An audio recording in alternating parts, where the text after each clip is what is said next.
유럽에 첫 발을 내디뎠던 이 바울과 실라 일행이 그 찾아갔던 마게도냐의 첫 성이었던 빌립보. 이 빌립보는요, 원래는 작은 성읍이었습니다. 근데 BC 한 356년경에 그곳을 정복했던 알렉산더 대왕의 아버지였던 필립 2세가 이 성을 딱 와서 보니까 이 지리적으로 지도를 딱 놓고 보니까 여기가 지리적으로나 전략적으로나 경제적으로 요충지구나라는 것을 깨닫게 됩니다. 그래서 여기가 정말 중요한 지역이구나라는 것을 간파한 이후에 이 빌립보를 요새화된 아주 거대한 도시로 확장합니다. 그래서 이제 그곳이 자신의 이름을 따서 빌립보가 됩니다. 빌립보 이렇게 명명되어지죠. 이제 이후로 이 빌립보 지역은요, 알렉산더 대왕이 동방을 원정하기 위한 거점으로 삼게 되고 또 헬라 문명을 퍼뜨리기 위한 이 헬라 제국의 확장을 위한 본거지로 많이 활용이 되어집니다. 이후로 이제 로마 제국의 침략을 받은 이후로는 이 로마에서는 로마 황제들의 이권을 결정짓는 또 운명의 장소가 됩니다. 워낙 지리적인 전략적인 거점 도시다 보니까 이 로마 황제들이 항상 이곳을 통해서 자기들의 권력과 이권을 넓혀갔던 땅이 빌립보였었던 것이었죠. 그러다 보니까 이 빌립보는요, 항상 각 제국들의 운명이 결정되어지는 곳이다 보니까 이 빌립보를 중심으로 모든 제국과 모든 왕들과 모든 권력층들의 속임수와 노략질과 배신과 전쟁이 거듭되었고, 그러다 보니까 항상 더 높은 곳에 오르려고 하는 그러한 인간의 욕망 때문에 자연스럽게 그곳은 그 욕망이 충돌되어지는 지역이다 보니까, 이곳이 사무치는 지역이다 보니까 거기에서 우상숭배가 가장 성행했던 곳입니다. 이곳에 우상을 빚어 만들고 신전을 지어서 가장 신전을 더 화려하고 더 높게 쌓아 올리는 그런 곳이 되었습니다. 이런 빌립보에 딸랑 성경 한 권만 들고 도착했던 바울이 가장 먼저 했던 일은 귀신에 사로잡혔던 가련한 여인을 예수 이름으로 귀신을 내어쫓고 그 여인을 살려준 것입니다. 근데 이제 문제는 그 다음에 벌어지게 되죠. 이 여인을 고용했던 사람들, 이 여인을 통해서 돈벌이 하던 사람들이 귀신이 나가고 나니까 돈을 벌 수가 없잖아요. 그러니까 이 바울과 실라를 이 아고라라는 곳에 모인 군중들 앞으로 데려가게 됩니다. 그리고 마치 바울과 실라가 로마 제국의 법을 허물어뜨리는 자인 것처럼 거짓 모함을 하게 되고 고발하게 됩니다. 이게 이제 사실은 이 군중들의 마음을 이간질한 거죠. 당시 그 빌립보 시민들이 가지고 있던 유대교에 대한 반감을 이용하는 것이죠. 그래서 정당한 법적 절차를 거치지도 않은 채 바울과 실라를 옷을 찢어버리고 매를 때려서 그들에게 형벌을 내리게 됩니다. 22절, 23절 보겠습니다. 같이 읽어보실까요? 시작.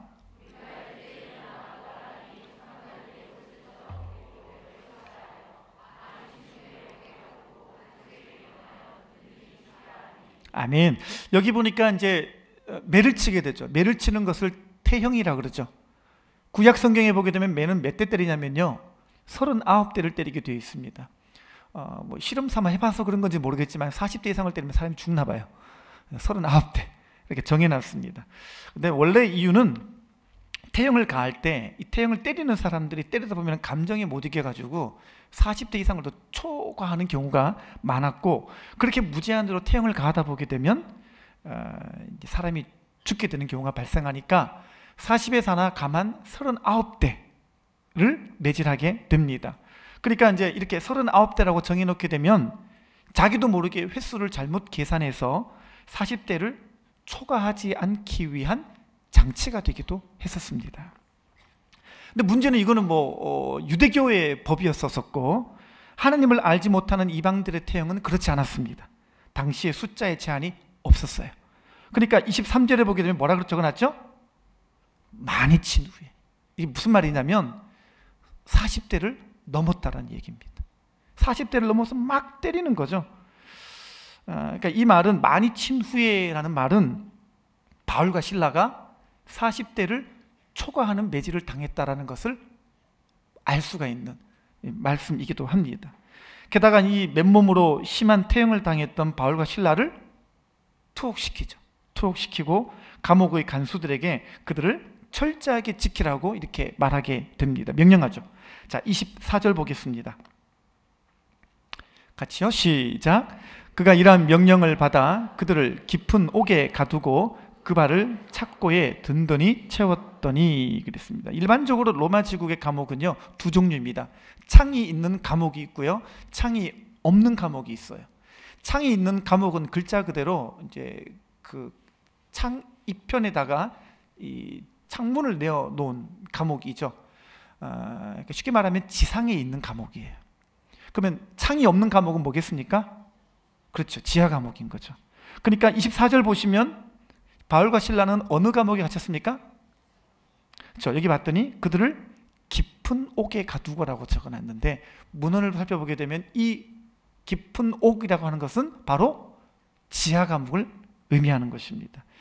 이 지하 감옥은 문제가 있습니다. 당시의 그 지형에 따라서 이렇게 땅을 파가지고 그 안에 사람을 내려놓기 때문에 이 지하 감옥은 비가 오게 되면은 거기가 흥건하게 물이 괴기도 하고, 또 그러다 보니까 되게 습하기도 하고, 벌레들이나 이런 해충들의 영향이 되게 많았다고 합니다. 그러니까 지하 감옥에 들어가는 거는요, 아주 꽤나 신체적으로 괴로움을 동반하게 되는 것입니다.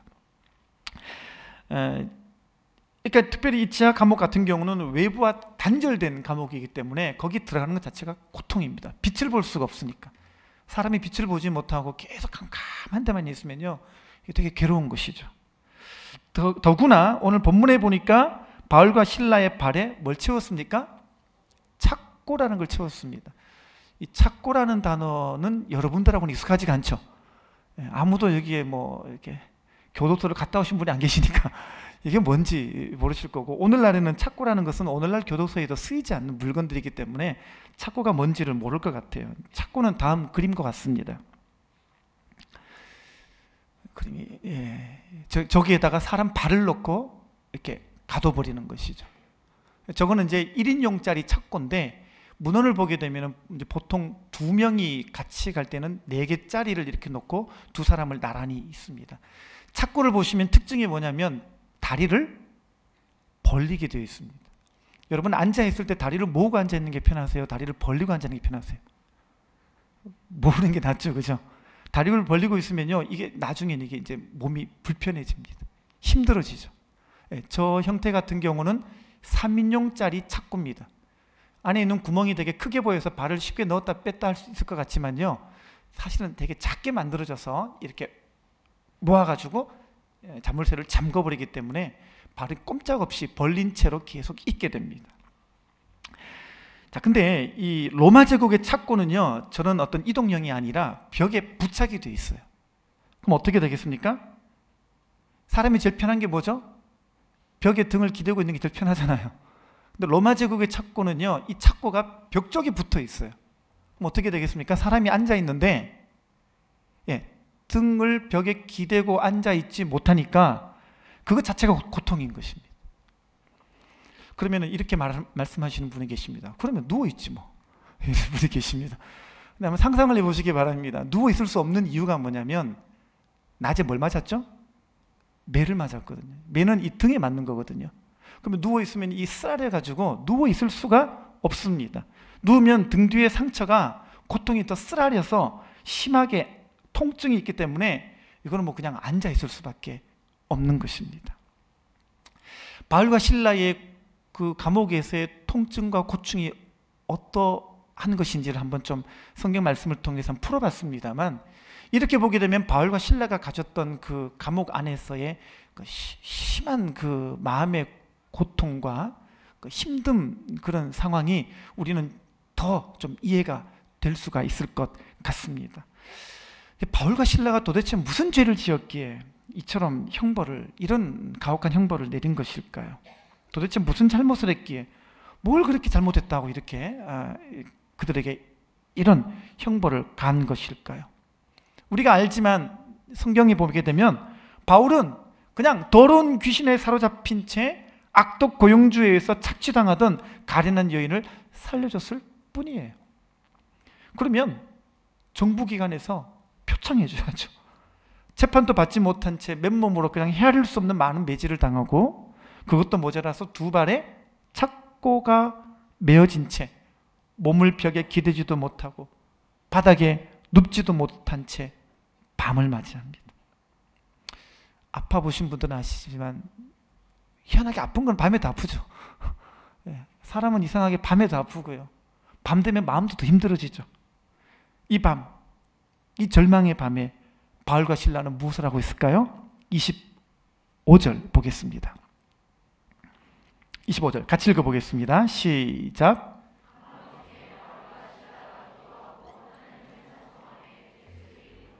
아멘. 우리가 여기서요, 우리가 넘어야 될 장애를 대처하는 방법을 여기서 하나 배우게 됩니다.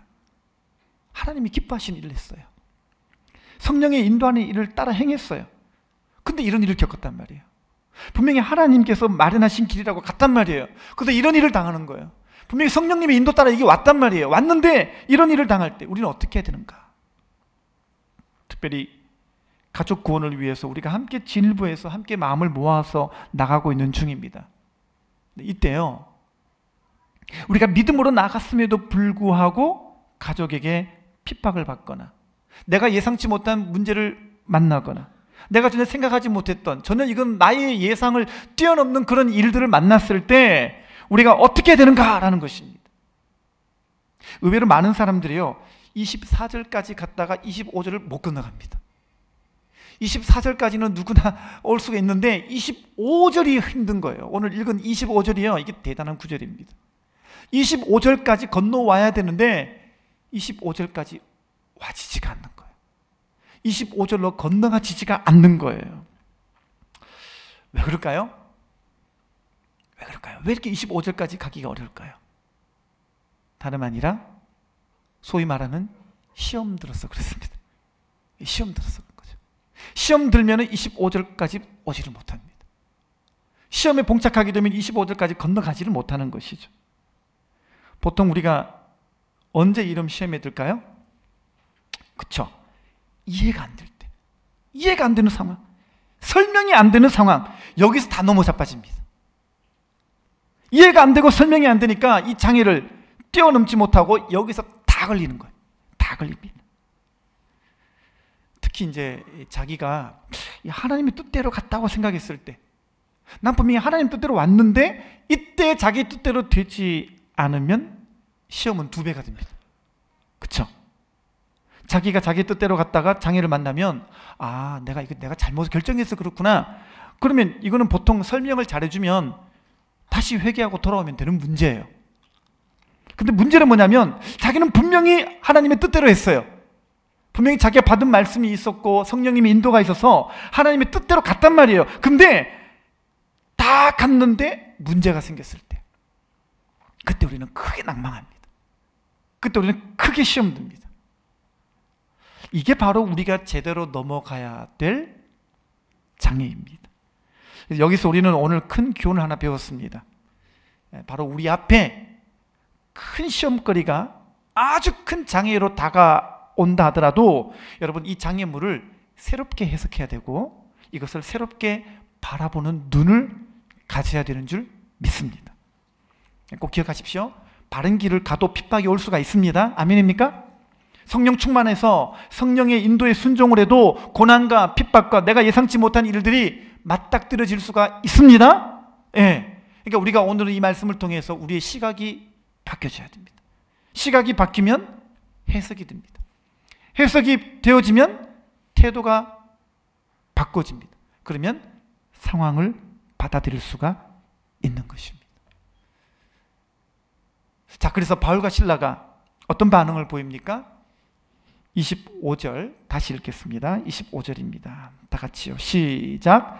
한밤중에 바울과 실라가 기도하고 하나님을 찬송하며 죄수들이 듣더라. 오늘 본문의 가장 피크가 되는 말씀이 25절이에요. 오늘 본문에서 제일 중요한 말씀이 25절이에요. 여기서 바울과 실라가 뭘 합니까? 기도하고 찬송합니다. 저는 여러분들이 다 25절까지 오게 되시기를 바랍니다. 여러분들 모두가 다 기도하고 찬송하는 자가 되시기를 바랍니다. 그럼 어떻게 이렇게 핍박과 어려움 속에서도 기도하고 찬양할 수가 있는 것일까요? 그렇습니다. 첫 번째는요, 이 일은 일어날 수 있는 일이고 당연한 일이라고 봐야 됩니다. 두 번째는요, 이것은 이해할 수 없는 일이 아니라 충분히 일어날 수 있는 일이라고 봐야 됩니다. 이게 중요합니다. 그러니까 바울과 실라는 우리가 생각하는 것과 다르게 이 상황을 아주 넉넉하게 받아들이게 됩니다. 그래서 오늘 우리 참 중요한 부분을 우리가 좀 깨닫게 되었습니다만, 여러분, 장애 앞에서 기도하고 찬양할 수 있다면 그 장애를 넘어간 거예요. 모두가 장애 앞에서 기도하고 찬양하는 자가 되어서 여러분 모두가 다 25절까지 다 오게 되시기를 바랍니다. 자, 그러면 이 바울과 실라가 25절에 보니까 한밤중에 기도하고 찬양했다 그러는데 뭘 기도하고 뭘 찬양했을까요? 뭘 기도했을까요? 뭘 찬양했을까요? 천국 가서 바울에게 물어보고 싶죠. 찬송가 몇 장을 부르셨나요? 기도 내용은 어떤 것이었나요? 너무너무 궁금합니다. 막 물어보고 싶은데 저는 이 본문을 깊이 묵상해 보니까요, 꼭 천국 가서 물어보지 않아도 알 것 같아요. 여러분, 바울과 실라가 기도한 거는요, 그 한밤중에 그들이 구한 건 뭐냐면요, 자신들을 통해서 하나님의 뜻이 이루어지기를 기도했을 거예요. 하나님의 뜻. 하나님, 저는 상관없습니까? 하나님의 뜻만 이루어지게 해주십시오. 이걸 기도했을 거예요. 그러니까 그게 바로 바울과 실라가 감옥 문이 열린 이후에도 그대로 앉아 있었던 이유였다라는 거예요. 그 이유죠. 보세요. 만약에 바울과 실라가 하나님, 이 감옥으로부터, 이 억울함으로부터 나를 좀 건져주십시오, 이거를 그냥 목매달고 기도하고 막 이거를 계속 주님 앞에 중언부언 기도했더라면요, 아마 지진으로 옥문이 활짝 열렸을 때 어떻게 됐을까요? 그렇죠? 여러분 말처럼 아싸, 기도 응답이다, 다 나갔을 거예요. 그냥 그죠? 다 뛰쳐나갔을 거예요. 그죠? 네. 이보다 더 확실한 기도 응답이 어디 있겠나? 다 나갔을 거예요. 그죠?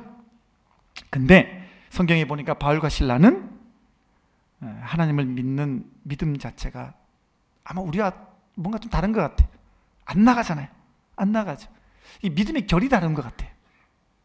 보세요. 이 바울과 실라가요, 이 감옥에 갇혀서 신세 한탄하고 하나님 어떻게 이럴 수 있냐면서 힘든 마음으로 계속 앉아만 있었다. 바울과 실라가요, 하나님이 이거는 분명히 하나님이 실수했을 거야, 어떻게 하나님 나한테 이럴 수가 있어, 그렇게 힘든 마음으로 계속 그 억울함을 탄원했을까요? 아니에요. 성경 분명히 밝히기를 이들은 믿음을 가지고 그 자리에서 한밤중에 그들이 있는 그 감옥에서 기도하고 찬양했다고 말하고 있습니다. 그들 안에 있는 기도는, 그들 안에 있는 이 찬양은 억울함이 있지 않았어요. 탄원이 있지 않았어요. 하나님께 따지는 것도 없었어요. 오직 그곳에서 하나님을 인정하고 하나님이 자기들 가운데 분명히 역사하실 것을 믿고 바라는 마음으로 그저 주님 바라며 하나님의 뜻이 이루어지기만을 간구했을 것입니다.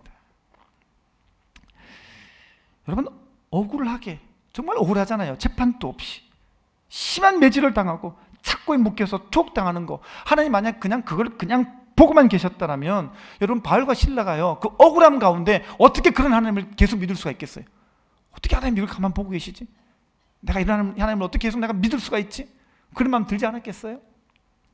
바울이 하나님 위해서 인생 다 드리고 여기까지 와서 여기서 인생을 끝장내실 그런 하나님이라면요, 억울하게 고통당하는 그 현장에서 마찬가지로 막 다 어디로 가버리고 실종되어 없으실까 하나님, 그런 하나님을 찬송할 리가 없잖아요.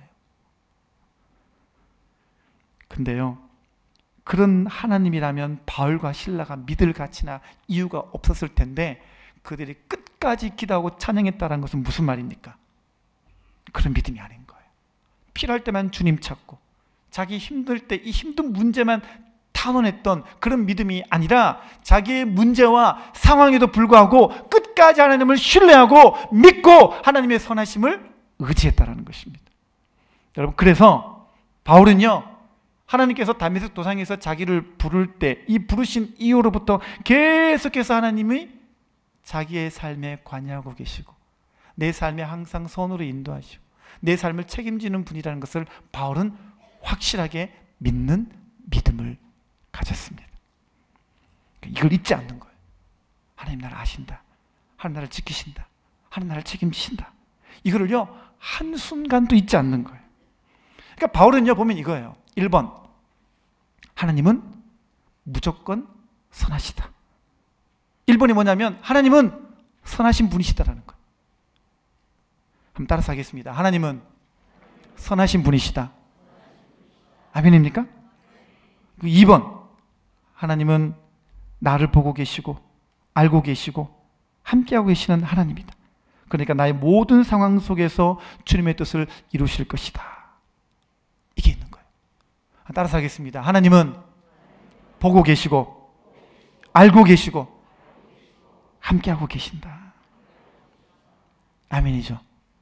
이게 늘 있는 거예요. 그러니까 상황이 다가와도, 자기가 예상치 못했던 상황이 와도, 자기에게 너무너무 힘든 고비가 다가와도 언제나 어디로 갑니까?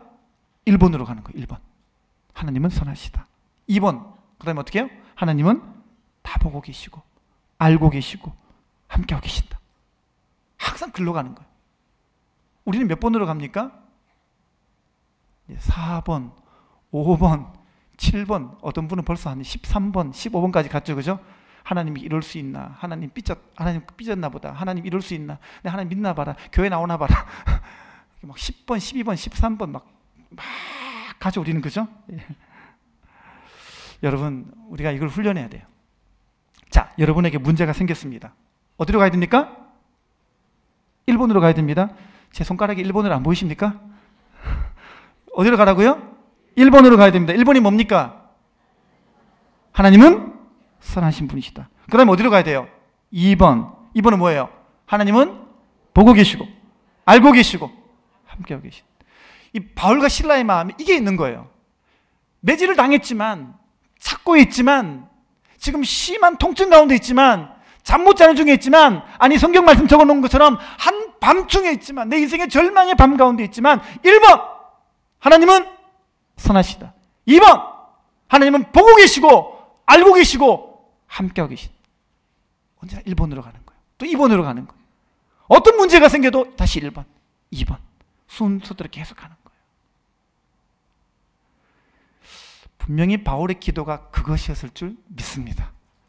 하나님 선하시다. 아마 모르지만은 좋으신 하나님, 좋으신 하나님, 참 좋으신 나의 하나님. 이거 불렀을 것 같아요. 그죠? 예, 천국 와서 불러봅시다. 분명히 불렀을 것 같아요. 25절 다시 보시기 바랍니다. 한밤중에 바울과 실라가 기도하고 하나님을 찬송하며 죄수들이 듣더라. 여기 보세요. 한밤중에 모든 통증이 가장 심해지는 한밤중, 정처없는 내 마음, 절망스러운 내 마음이 가장 극심해지는 한밤중, 절망이 깊어도 이렇게 깊을 수가, 이런 한밤중 같은 인생 속에 여러분, 그때 바울과 실라도 기도하고 찬송했어요. 여러분들은 지금 어떤 밤을 맞이하고 계십니까? 지금 여러분들의 인생의 밤은 어떤 밤이십니까? 혹시나 여러분들의 계획이 무산되어져서 절망의 한밤중을 헤매고 있지 않습니까? 하나님 어디 계시냐고, 하나님이 왜 이렇게 나를 버리시는지 모르겠다라고, 하나님 정말 살아계신지 아닌지 갑자기 내 마음속에 의문이 들기 시작했다고 절규하며 눈물 흘리는 그 한밤중, 그렇게 지금 힘겹게 보내고 있지 않습니까? 갑자기 내 영혼을 뒤덮어버린 죄의 구름과 불신의 구름으로 내가 그동안 잘 나가던 나의 걸음걸이가 지금 중단되어 버리지 않았습니까? 오늘 이 한밤중에 여러분 또 바울과 실라의 기도, 바울과 실라의 찬양을 다 회복하게 되시기를 바랍니다. 오늘 이 기도가 회복되어져야 됩니다. 이 찬양도 회복되어져야 될 줄 믿습니다. 그리고 다 1번으로 가게 되시기를 바랍니다. 하나님은 선하신 분이시다. 그리고 2번으로 가시기 바랍니다. 하나님은 보고 계시고 알고 계시고 함께하고 계신다. 아멘입니까? 되새기십시오. 어떤 고비가 와도, 어떤 시험, 어떤 고통과 어떤 내가 예상치 못했던 문제로 인해서 내 마음이 허물어질 때도 1번 다시 가십시오. 1번. 그리고 다시 2번으로 오시기를 바랍니다. 네.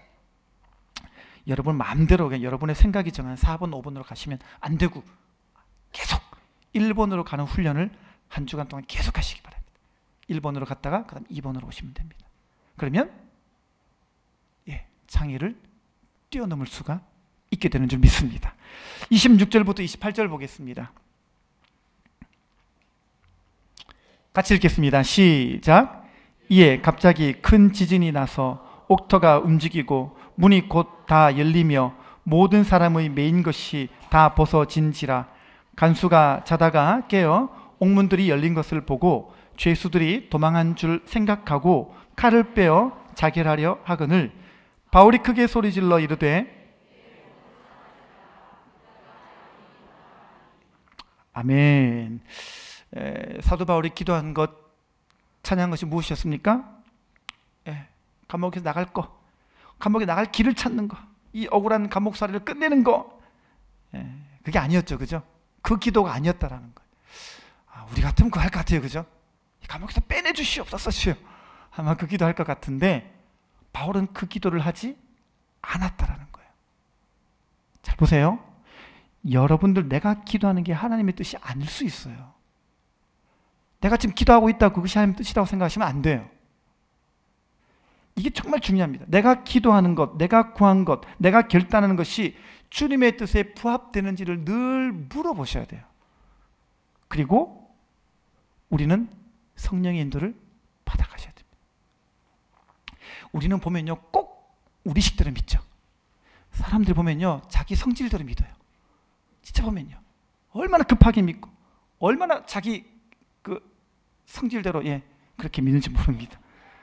그래서 보면요, 하나만 아는 사람은 그거 하나만 하나님의 뜻인 줄 알고 막 고집부립니다. 그러니까 무슨 문제가 생기냐면 내가 아는 대로 안 되면 시험 드는 거죠. 어떻게 하나님 이룰 수가 있냐라는 거예요. 이게 진짜 위험한 신앙입니다. 아마 우리가 빌립보 감옥에 갇힌 바울 신세였더라면요, 주여 감옥에 나가는 것이 주님의 뜻이니까 감옥에 나가게 하여 주시옵소서. 이것만이 하나님 주님께서 나를 도우시고 살리는 길입니다. 주여 감옥에 나가게 하여 주옵소서. 그렇게 해서 이것을 하나님의 뜻이라고 생각하고요 했다면 우리는 옥문이 열린 즉시 그냥 뛰쳐나가며 응답받았다 이렇게 우리는 간증하고 다닐 것 같아요. 근데 바울은 다른 행보를 보이잖아요. 그렇죠? 이게 뭡니까? 자기가 아는 대로 행하지 않고 성령의 인도대로 행했기 때문에 그런 거예요.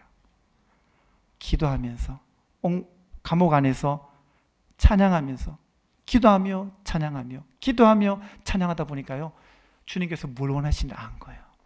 내 소명의 자리가 뭔지를 안 거예요. 성령의 인도가 어디 있는지를 안 거예요. 그러니까 감옥에서 나가는 것을 유일한 하나님의 뜻으로 여기지 아니하고 자기의 자유를 포기하고 저 영혼을 구원하고 오히려 저 영혼을 세우는 것이 자기 인생에 사용되어지는 거죠.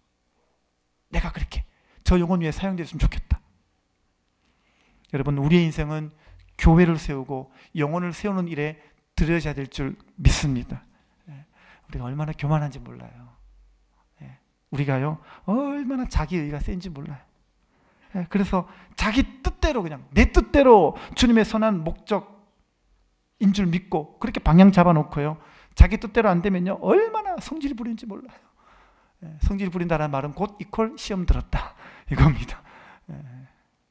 여러분, 이제부터 내 뜻 말고 성령님의 인도대로 행하는 복된 성도님 다 되시기를 바랍니다. 말씀 마무리하겠습니다. 교회가 세워지고 가족의 구원 역사가 제대로 이루어지기 위해서는요, 장애를 넘어가고 자신의 자유를 포기한 간증들이 있는 법이에요. 오늘 우리 모두들도 다 이 간증의 주인공이 되도록 바울과 실라처럼 장애를 다 넘어갈 수 있게 되시기를 바랍니다. 하나님의 뜻대로 했는데 옷이 찢기기도 하고 매를 맞기도 하고 죄인 아닌 죄인 되어서 여러분 감옥에 갇히는 일은 일어날 수 있습니다. 있어요. 그러나 이런 일이 올 때 당연하게 생각하시고 기도하고 찬송하는 자가 다 되시기를 바랍니다. 그리고 몇 번으로 돌아오시라고요? 1번. 하나님의 선하심으로 다 돌아오시기를 바랍니다. 그리고 이제 더 이상 내가 아는 대로 행하는 것이 아니라 성령님의 인도 따라 한 걸음 한 걸음 나가게 되시기를 바랍니다. 성령의 인도를 받아서 자신의 권리 다 내려놓고 자기의 자유 포기하고 이렇게 간수를 구원했던 빌립보의 역사와 그 간증이 여러분의 가족 구원의 여정에도 다 경험되어지고 다 누려지게 되시기를 주님의 이름으로 축원합니다. 기도하겠습니다.